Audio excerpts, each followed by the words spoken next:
لیلا چی شده؟ چرا اینجوری شد؟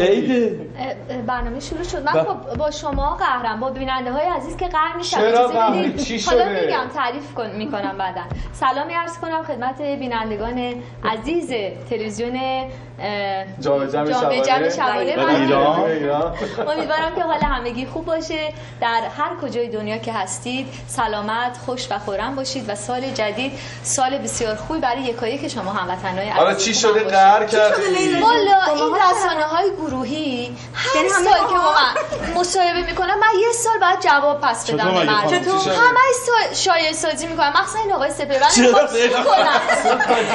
کنم. پارسال مگه با شهرام شب‌پره همین هر سال آقای حالی شبخیز حرف در آوردن پارسال. من باورتون میشه چقدر تلفن از ایران داشتم که خانم این مسئله حقیقت داره. گفتم نه به خدا شاید. خدمت شما خانم آقایان بگیم که این دفعه فکر میکنم حقیقت داره. درسته لیلا جون؟ راستشه. انگشتر دستشه. بینندگان عزیز تلویزیون من اجازه ندارم نه حلقه دستم کنم نه انگشتر. تا دستم کنم میگن این میخواد ازدواج کنه. انگشتر داریم تو انگشتر شما حلقه ندارین؟ نه من اصلا یه سوالی میخوام بکنم.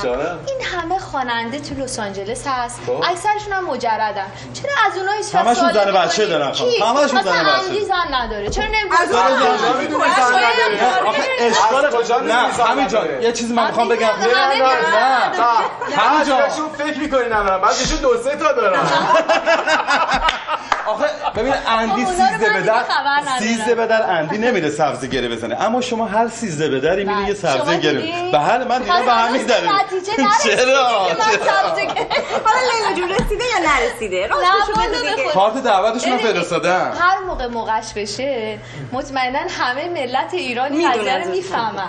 منتها دوستان عزیز میخوان پیش دستی کنن، مثلا یه شایعه بسازن که به یه نتیجه، ولی خودش هم به نتیجه نمیرسه. ملت ایران، ملت عزیز ایران، پیام نوروزی رو گرفت. خلاصه ملت ایران خواهد فهمید که شما میخواید ازدواج بکنید یا نه.